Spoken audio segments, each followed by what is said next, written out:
and it's the Table Breakers. They've done it again. Is this the biggest panel we've ever had on, Jason?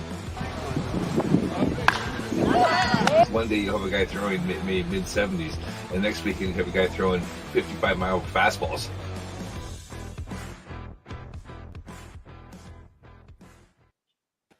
Hello and welcome to Ballcaps and Bagpipes. I'm your host, Danny Quinn.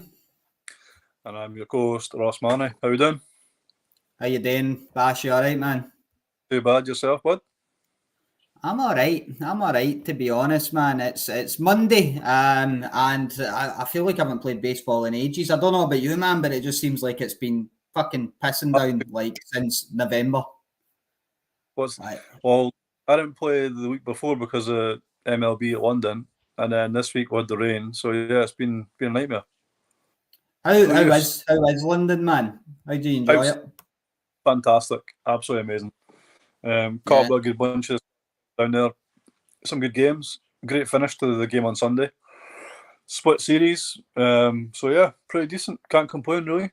Can't complain. It was good. Good to see baseball in the UK.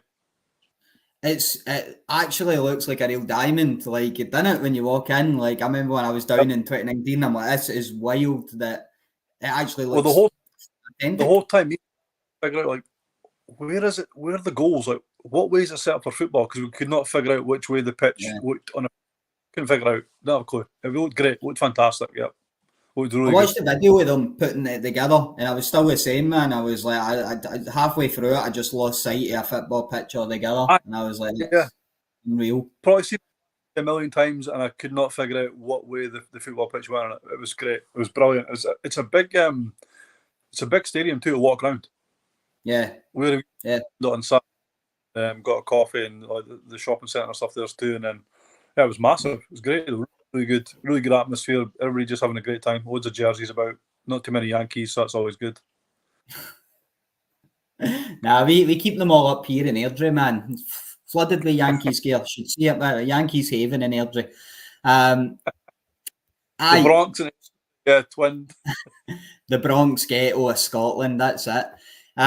So what's been happening with MLB? Did you see Astros have released Jose Abreu? You see that? I did that, yeah. We could talk about the game yesterday if you wanted to. I'm not too sure if you want to or not. I wasn't going to bring up the Boston Red Sox. Sorry. You know what, Bash, man? It's just really bad sportsmanship. And you expect no less for Boston. It's disgusting. You give them a lead, they take 10 steals for you. You trust them, you say, in the spirit of sportsmanship, in the spirit of baseball, you can take your lead. We'll play this game fair. But, because they can't hit home runs, they're sitting there saying, we need to steal second, we need to steal third. And it's just a disgusting brand of baseball. You wouldn't catch it for the Yankees. It's subpar. Nothing I would expect less for Boston, to be honest. But never have that in Yankee Stadium, would you? Never. Nah, it's all right. Well, we're touching in the AL East. Where are Toronto in the AL East? I don't even know, actually. AL East standings. I can pull it up for you. Don't worry. I need for that, is there? You're top, aren't you? No, 35 and 36. It's not a good season, Bash. It's not great. But we've won a few recently. Beat Cleveland the last two games. That's all right. We now play Boston tonight, though, so that could be fun. Yeah, it's going to be a good week for the AL East because the Yankees have the Orioles this week, and then I think they go into the Braves. You guys have Boston. Boston are a better team than they let out, to be honest. They've got a lot of new talent and stuff like that, but they're a good team. And when you've got Rafael Devers there and got a good few hitters in the lineup, so they're not far out for a wild card either. What was that, sorry? I said they're not far out for a wild card either. Yeah. Well, they might have 11 stolen bases tonight, who knows? Here's hoping, man. Here's hoping. I'll hope for that. Let's recap the scores of the past. So since we've been on, since I got you last, there's only been because all the games were cancelled yesterday, so we only had the game 2 weeks ago, which was in the AAA. We had Glasgow Galaxy at Table Breakers 6-3 type game. Glasgow Comets at Edinburgh Diamond Devils. That was a beautiful day, sunshine-wise, 16-4. We won that. I know you weren't at the game. Any feedback from it? Just that it was a tight game? Just was a tight game, yeah. We've not had a training session, I was missing 1 week, and then the weekend there, the rain, so I've not had a chance to speak to the guys either, really. But yeah, for the group chat, tight game. It's the way it goes sometimes. Just can get a few hits at the same time, that's all. Yeah, and Aberdeen and Cannons, when they playing, they got the week off. I'm going to chin Paul about that. Absolute favouritism going on there to get them down to the series, and we had to all play like absolute idiots out in the rain. That's good. I think both teams were kind of, or all teams had people missing, some key people missing for the series. So I think in order to get these games in, especially when we've had, so many rainy weekends and stuff, and we didn't play a lot in June. We've had to play stuff like Father's Day and the series this year. So single A was, what was single A? Comets at Angels 16-8, Galaxy at Breakers 10-0. I think Ethan pitched 4 innings and had 11 strikeouts. That's pretty impressive. That's a lot of strikeouts for 4 innings, man. He is. The biggest thing I think for him is like the catching sometimes can be just because he throws so hard. But yeah, he's a great pitcher. He's a great outfielder too, actually. Tight. Good scores, man. Still a lot to make up in the league and the AAA. We're obviously coming up halfway through the season, so it'll be interesting to see how the league starts to unfold. Postpone for the rain as this year. You what? I can't think there'd be the rain this year as this year. Sorry. I think you're right. I don't know what it is, but it has just been incredibly wet, and it's not been. Usually, you find that April and May, in my experience, is you always get really good games, and then it's usually rainouts in July and June, and it just seems like it's. I think we're on 3 or 4 cancelled games in the Comets this year alone. It's wild, man. A season. Like you say, like this, even like you could play in the rain most of the time, but the rain we've had this year has just been torrential, and the fields are flooded, and it's not good at all. Hopefully, we'll get some, and then we can get back on the field on Sundays and play some baseball. Who? Oh, it's us this Sunday. That's who we've got. We're facing off together. We're coming over to Tayport, so that would be good, man. Actually, to actually have that. Before we could say congratulations to Marina from Tayport, who's with the GB team, the women's team. They're going over to Canada the 16th to 26th of July, I think it is. So that's an amazing achievement to get called up to the GB team. Fantastic. That is and that's an accolade like not many people in our country are ever realistically or have ever had. So to be able to do that and to travel in the level that's there, that is unreal, man. That is such a great achievement. Like, and I think you spoke to her about it or what? Briefly, yeah. I think we're going to get on the podcast when she's away with the team as well. So hopefully that'll be good. We'll maybe get her and maybe a teammate on as well. We can chat a little bit about how the tournament's going for them. Yeah, that'd be awesome, man. That's a great achievement. So huge congratulations to Marina there. You happy? Anything else we need to touch on, Bash, or you happy if we get Paul in? Bring him in, yeah. Let's get him in. Cool. Paul, how you doing? Welcome. First time attendee, long time listener that you are. Welcome to Ballcaps and Bagpipes. How you doing, man? You all right? I'm good, Danny. I'm good, thank you. How you doing? I'm good. How do you enjoy London? It was epic. I disagree with Ross's assessment of the last game on Sunday. It was not a fantastic finish. You know what? I haven't even, Bash, we put a bet on, didn't we, about how many home runs were going to be hit over that weekend. Do we know how many were hit? Did you keep count? 3 the first game. Was any in the second game? 1? David Dahl, yeah. All right, we vastly overestimated then because I think we went something like 12. You know what? The guy next to me on the Sunday, and I heard him saying, "Do you really think they hit the ball over the fence?" I was like, yeah, but they do it quite a bit. It's like, all right. Bryce Harper comes up to bat and I was like, he hit one yesterday. Oh, okay. I was like, in fact, I seen him playing Washington, he hit 3 in one game. He's like, 3 in one game? I thought they might hit like 4 or 5 a season. I'm like, no, these guys can bash it.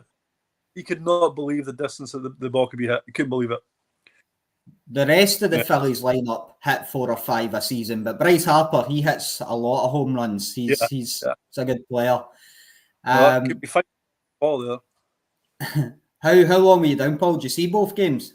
I did, yeah. I was there for the workout day on the Friday as well. It was a fantastic weekend. I mean, I've made the most of being a Phillies fan, obviously, but nice. Did you see any other Phillies fans? Was there quite a lot down there? Or were you the only one? No, I was joined by a couple. I mean, there was a few. Yeah, that's cool, man. That's cool. Danny, I don't know. It was hard to tell if there was more Phillies or Mets. I think there's probably more Phillies, though. I think. I would say more Phillies fans down there. Yeah. It's just great to see so many different. Well, it's brilliant. It's a good advert for the game, man. Just to have that come here and everything they do around it, and have the players talk to the fans. And I know, like, quite a lot of times, a lot of players will go to the baseball clubs. I think when the Yankees and Red Sox came over, they ended up going to the London Mets and helping out and donating a few things. So just to even see that, I think it's great to have it over here. And I don't think it's happening in 2025, but it's happening in 2026 apparently. Who do we think for 2026? Who would you like to see? I think the only big rivalry left to do is Giants-Dodgers. Yeah, probably. Big one. But you never biased. Jays and the Orioles. Jays and the Orioles. You know what? Yeah. I think they'll lean towards East Coast, because getting West Coast teams over here is going to be a nightmare with the time difference and stuff. And the jet lag. The adjustment for them playing here will be bigger than the East Coast teams for sure. Yeah. Quite. Fingers crossed. In town. Okay, let's get an idea of the British Summer Cup. So, Paul, for the majority of listeners in this are baseball players themselves. Some of the guys that listen to this haven't been playing for long. So, can you start by giving us an outline of what the British Summer Cup is? The British Summer Cup, it's organised by the British Baseball Federation. The first one was last year, but there's been many tournaments like this that happened throughout the years in British baseball, and this is the sort of culmination of all those efforts coming together and being part of one big one. It's down at the National Baseball Centre at Farnham Park. It's 3 divisions, gold, silver and bronze. We are fortunate enough to have a team in 2 divisions this year, encompassing both our leagues. Previously, we've always sort of sent the top level team down to compete at the highest level in the UK. But we have a team going down to play in the silver division as well as the gold division this year. So that's a huge achievement for the players that are going to get to play in that. I'm thrilled that we're able to do that. Nice. How would you describe the level of competition down there for guys that have maybe not seen it before? Is it similar to what we see in Scotland, or is it elevated in terms of the type of pitchers we see, the type of hitting we see, things like that? Honestly, it's the whole reason that I tried to get us to go into a division type league up here, rather than just the full mixed league we used to have, was to try and play in these tournaments and try and get players ready to play in these tournaments. The AAA level in the UK it's probably overall slightly higher than what we have here in Scotland. But saying that, like this year especially, the Cannons, Breakers and Galaxy are at that level, and they would absolutely compete at the top of the British leagues at that level. The Comets are not far off either. Then the Devils are just sort of picking up. They'd be at the lower levels of AAA down in England as well. So we're at that level. Our single A league is a trouble one to pick, because we have a mix of double A level players and single A level players in that league. Much like a triple A, we've got double A players playing up in the triple A as well. And that makes it harder for the sort of place into a bracket down there. The double A level in England is higher than our single A league, but I feel that the single A league's probably slightly lower than our single A league in the rest of the UK. Right. So as being put in the silver bracket, I think that'll give players good competition, and it'll sort of show them where they need to get if we want to class our league as double A. Yeah, It's going to be good. nice. You want to play against better players too, don't you? You want to go these things. You don't want to go down there and come away with easy wins every game. You want to go and challenge yourself and play and get better. That's what it's all about, isn't it? Yeah, exactly. I mean, the three teams we're going to be up against to start with in the Gold Division is BC Vetra, the Essex Redbacks, and Croydon Pirates, who are three phenomenal baseball teams. The Gold team, the AAA team they're sending down, is going to have a challenge on their hands. But we have a good team going down to compete, so it's going to be a lot of fun. I don't have the groups for the Silver Division just yet. I was just about to say the opponents for the Silver yet, but no. Yeah, we don't know those yet. No, they're still sorting out the schedule. So run us through the structure, Paul, to the best of your knowledge. What can you? How much games are we going to play in either division? If you know it, like roughly, what can guys expect to see when they go down there? Yeah, last year the plan was that it was going to be three games, 3 group games, and then a final to be placed on where you placed in those groups for a sort of medal. The rain, as we know this year, kind of ruined it last year, and the fact that we got 1 game in the Saturday and then got 1 game in the Sunday. Sorry, like 2 games Sunday because it was dry on the Sunday. But it completely washed all plans away and they had to restructure the full thing, which credit to the BBF, they still made a competition out of it. This year we hope it's dry. There is meant to be a heat wave coming at the end of the month. For 48 hours apparently, so hopefully it's that weekend. So we should get 4 games of baseball, roughly about 90 minutes to 2 hours each. That was based on the structure last year. I imagine it'll be much similar this year as well. I don't know if I Sunday and then hopefully a final after that. I don't know if us pasty-skinned Scots are adept at functioning in the heat, Paul. You should be worried about that. But you need to bring down sunscreen and hydration and all sorts, because the risk here is that we all just get sunburnt and start keeling over. We're going to need to hope that our other guys, our international attributes can contribute there, because anything over 15 degrees, I get a sudden impulse to grab a bottle of Buckfast and get my top off. It's just something. Like it's my bigger concern for those playing in the Silver Division is the fact there is a pub on site. Amazing. I mean, our Triple E players are athletes. They take things seriously, but you guys are doing there for fun. We're driving down with a Polis, man. We've got Craig Waddle to keep us sorted, so he'll keep us on the right, I'm sure. Let's touch a wee bit. Bash, did you have some questions? You sent me through some questions you want to take over here and ask, because I need to search something now. Yeah, well, I was going to ask, do you want to give us a name for the AA team, the Silver Division team? Yeah, so after your glorious howler with the AAA team, Basha. The AAA team is named the Scotland Werewolves, named after in honour of Gordon Dean, aka Wolfie. The Silver Division team, or what we are calling the Scotland Single A team, which is going to be what it is going forward, they wanted to keep in line with the Single A tradition of a bit more out there names and keeping with a nice Scottish tradition. They are known as the Scotland Haggis Bashers. There we After go. Bash, of course. So we'll get Wilfred, we'll get Bash. We thought, who is this one Scottish player that loves haggis more than anything else? We thought Bash, so we went Haggis Bashers. So yeah, didn't even ask you if you liked haggis, but we'll take it. I do like a bit of haggis. That's fine. Yeah, good. I'm glad. So the Haggis Bashers, I think Caitlin from the Knights developed a logo for us. It was pretty cool. Paul, you had trouble in a train looking at AI generated images of Haggis Bashers in the chat. AI does not know what wild haggis is. Who knew? For the guys that are maybe in that double A division, they're expecting to see. So you're saying the triple A, is kind of similar to what we've got going on here. Really good pitching consistently between Tayport, the Galaxy, and Cannons. With the terms of the pitching you might see in double A, is this going to be higher than the pitching we see in single A just now, likely? For the most part, yeah, likely. I mean, obviously, you've got Bobby with the Comets and Ethan with the Breakers, who are great pitchers. They've been developing brilliantly. Yeah. It is going to be a bit harder. You'll see a lot less walks. Yeah. Than what you do in our single A league. So it is going to be a challenge for our pitchers to be accurate.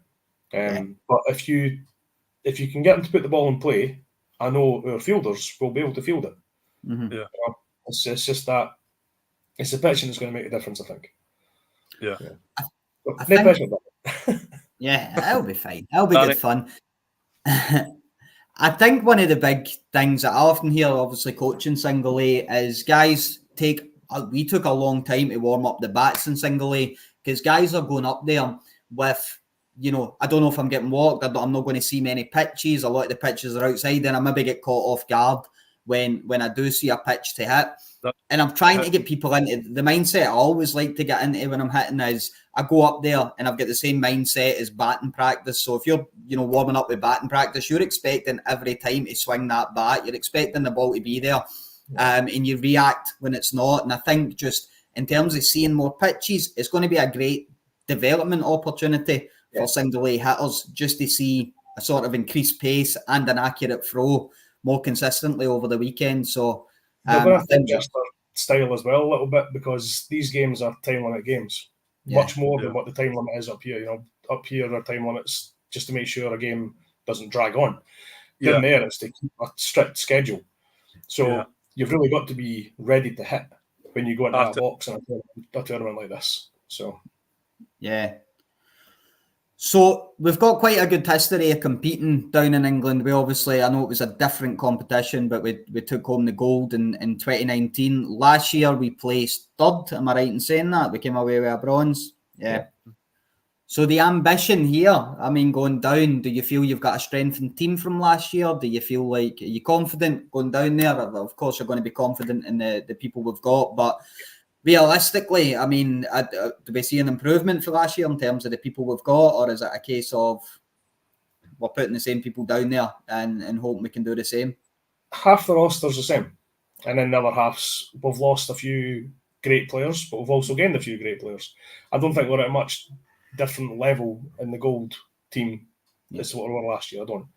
I still feel that we are going to compete, and I always think we can go down these things and win. I wouldn't be taking a team down if we wasn't going to try and win.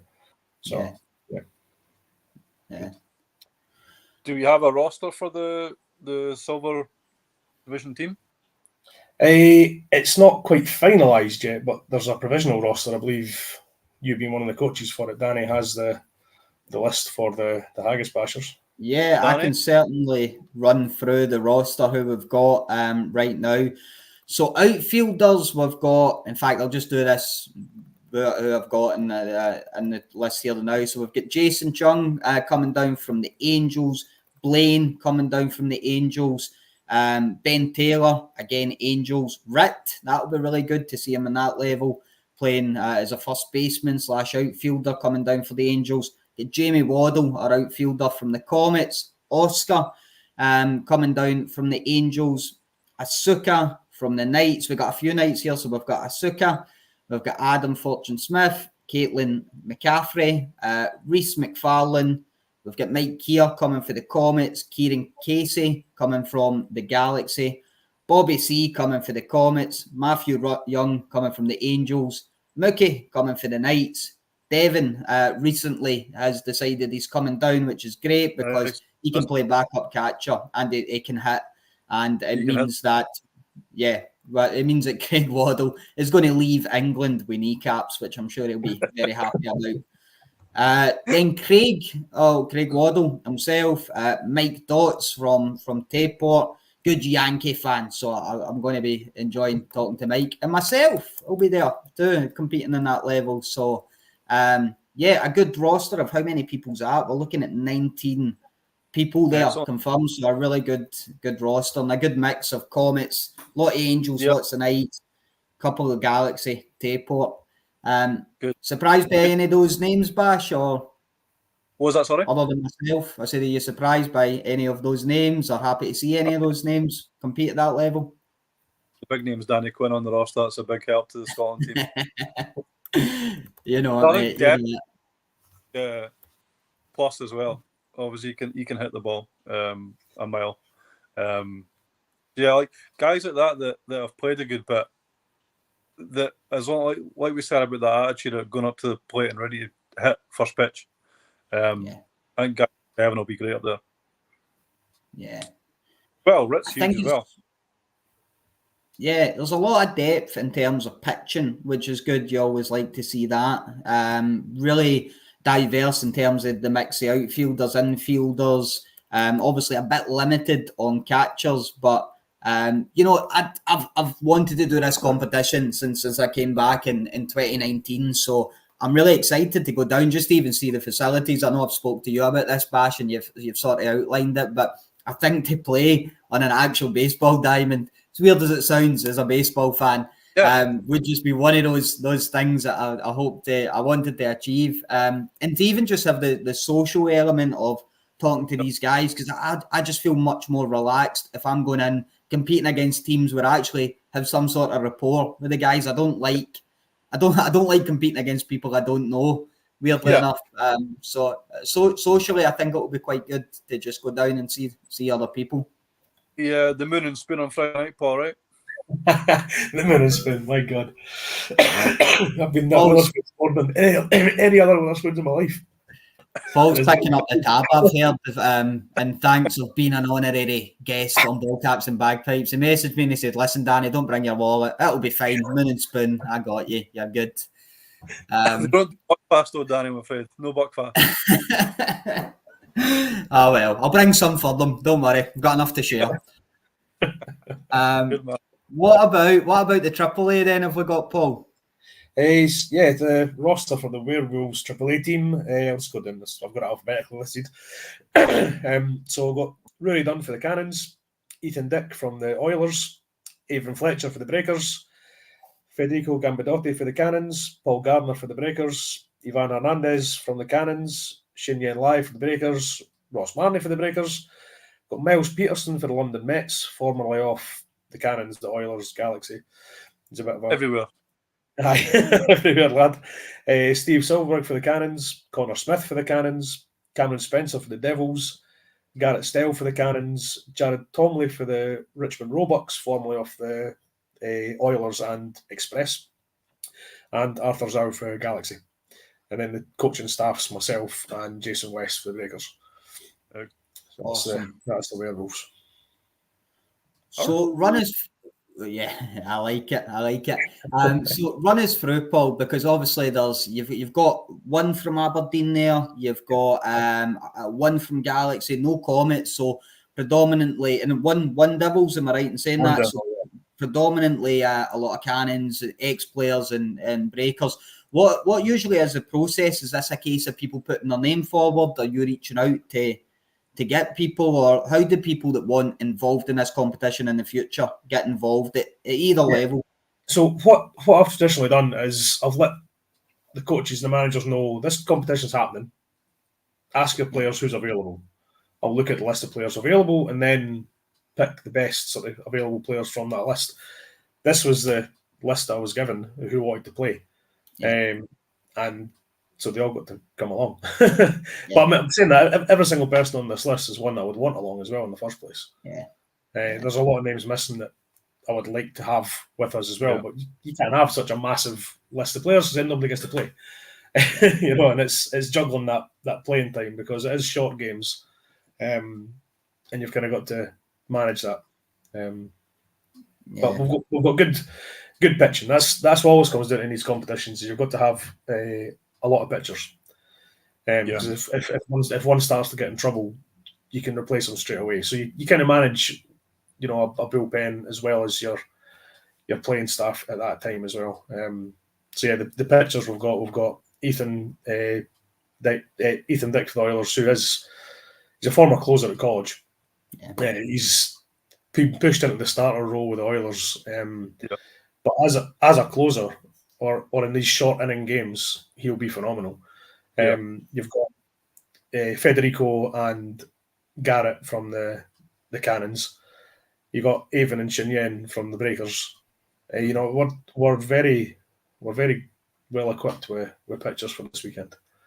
Definitely. So it always helps, man. Like that's when we've seen it even in our league, and all the time. Like you need pitching depth. Like whether it's a major league, whether it's the SNBL, whether it's these competitions. If you've got arms that can throw strikes firstly and can generate some strikeouts, then you're always going to do well. So, always good to see when you've got that bit of pitching depth. Yeah. I think that's the biggest thing. Like, I think you'll always get hits. You always get a couple of hits or a couple of walks. But if you've not got any pitching to back you up, you're going to struggle. Yeah. Yeah. So who do you think, but you're allowed to say, or is that a case of you think on the day, is there anybody you're going to give game 1 to? Is that a big thing? Or is it not really a big thing? Is everyone getting a chance to pitch? Everybody will pitch at one point in the weekend. Yeah. Those names are listed. I always try to pair a picture off against the team that we're facing. So it's not necessarily who we're getting game 1. I know roughly in my head who I'm going to put in against Petra, who I'm going to put in against Pirates, and who I'm going to put in against Essex. It's worked well previous years, so hopefully it works again. So Paul, I've never thought about it. Sorry, Bash, you jump in. I'm speaking over you. Jump in. Paul. You cut out there, Bash. I couldn't hear that. Yeah, we've got faith in you, Paul. Oh, thank you. I've never thought about this, Paul, but obviously you're league president.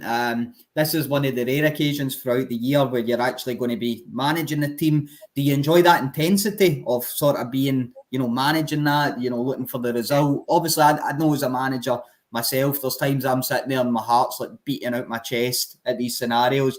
Do you enjoy that? Yes. That intensity? that game last year, the first game when it started to rain, we kept playing against the Trojans. I've said this before, but I give the Trojans and Ian Blaze and those guys so much credit because they could have ran the clock down.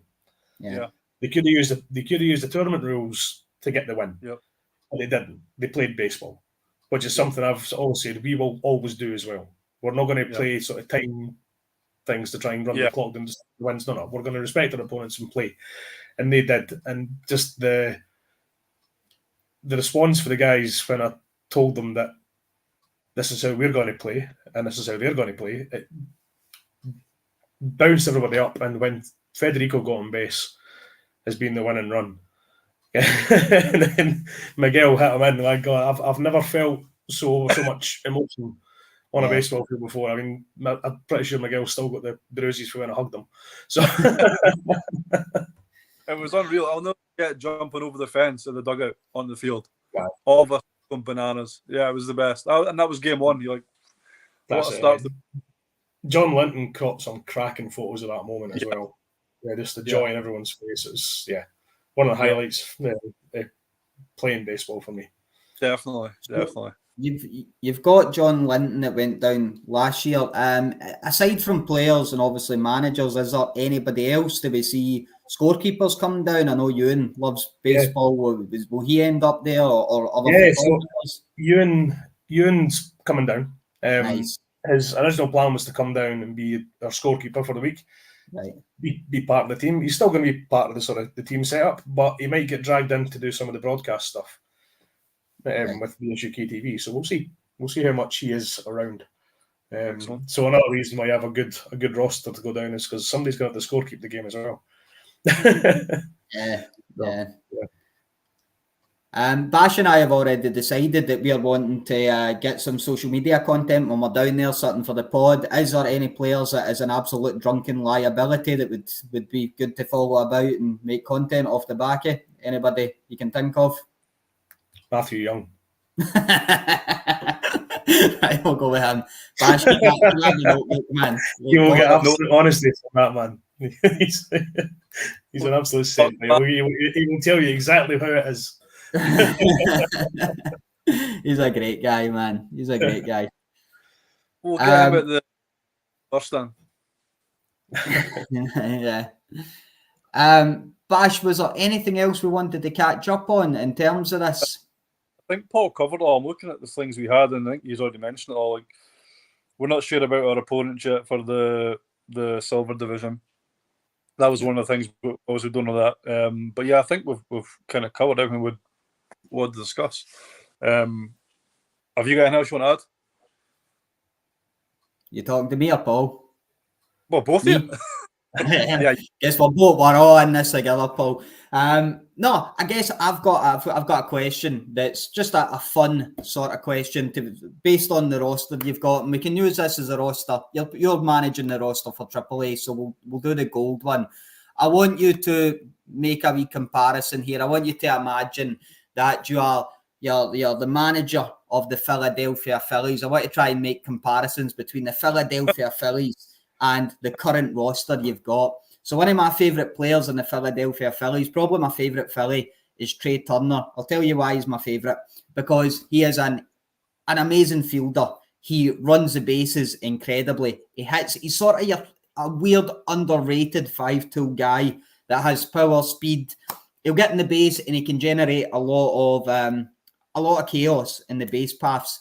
Who in your roster would you say is your Trey Turner for this tournament? Who's the guy that's going to be able to give you a bit of diversity? You're trusting to hit quite well, and maybe get a few stolen bags.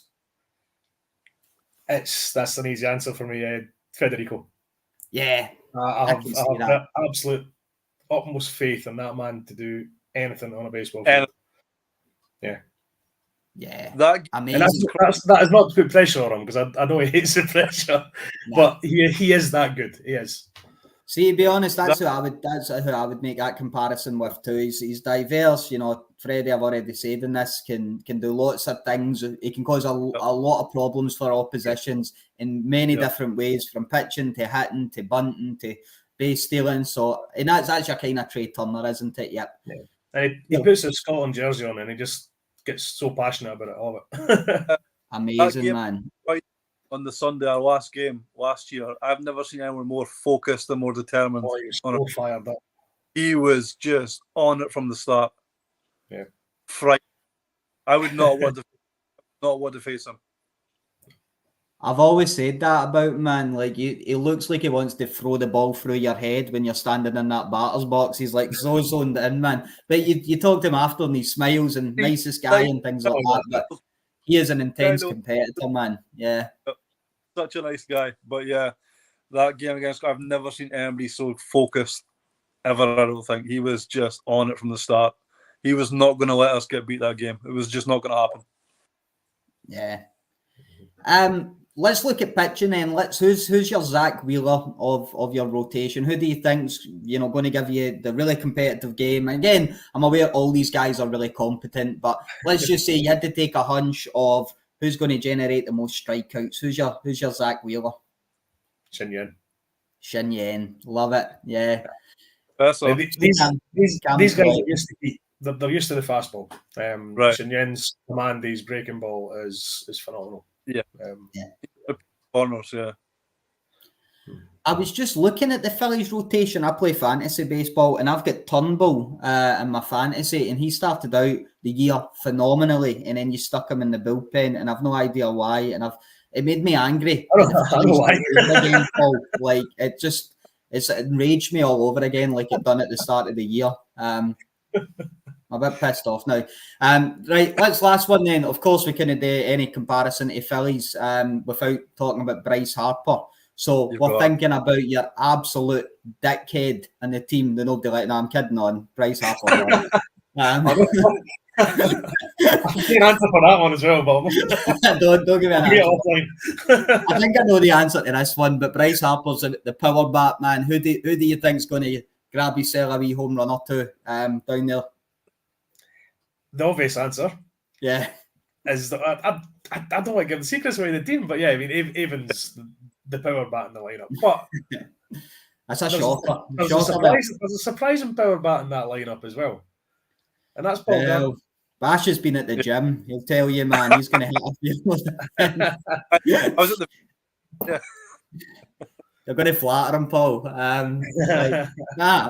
mean, all these guys are really good hitters. You're right. Like, there's several in there that on their day are competent enough to take the ball deep. So, yeah, man, that was a good wee fun game.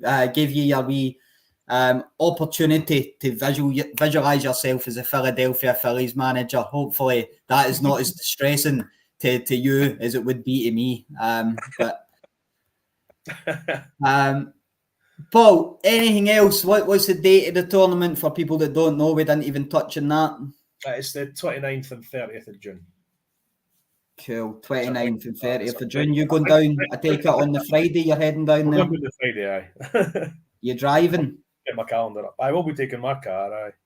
Jesus, that's a long drive, but... Regretting that because of the cost of fuel, but... This one.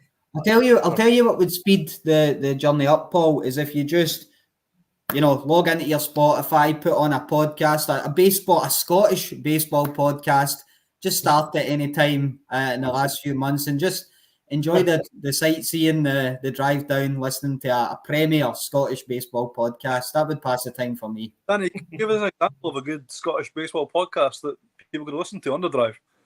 I think, Paul, if I was you, I would listen to the Scottish baseball podcast, premier podcast, I should say, of Ballcaps and Bagpipes. So there's a wee bit of shameless. Would you agree with that, Bash?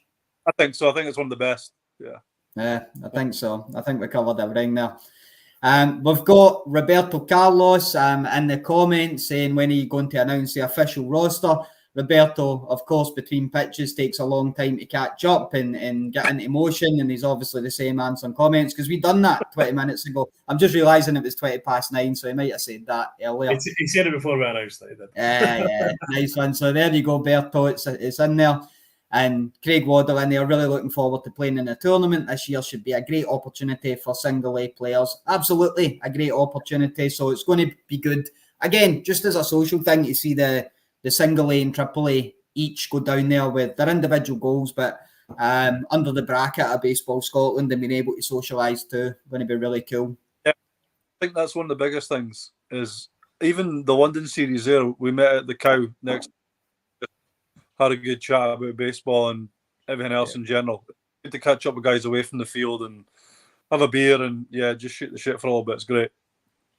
You ended up in a lift within 5 minutes with a Comet, didn't you, Bash? I got a message for you right away. I just bumped into one of your guys in the lift. I think it was Big Fee. I didn't ask him yet, but yeah, within I think he arrived. Yeah, bumped into a few. I have a story about Fee missing a baseball. Did he? With his glove, no doubt, and it landed in the hands of Mookie. Big Fee, really? Yeah. Mookie stole a foul ball off him or something like that. Fee was saying to me, like, he won a gold glove in single A a couple of years ago, and he's like, I've really worked to improve. Hopefully I can get another gold glove. So nobody vote for a gold glove for Fee. If that's the type of shit he's doing, if you can't catch a ball, the best opportunity that you said all year, don't do it, man. Like, blacklist that, man. Having a glove and missing a ball is unforgivable. But good for Mookie. Did Mookie end up getting it then? He did, aye. Did you guys catch any? Were you over there? No.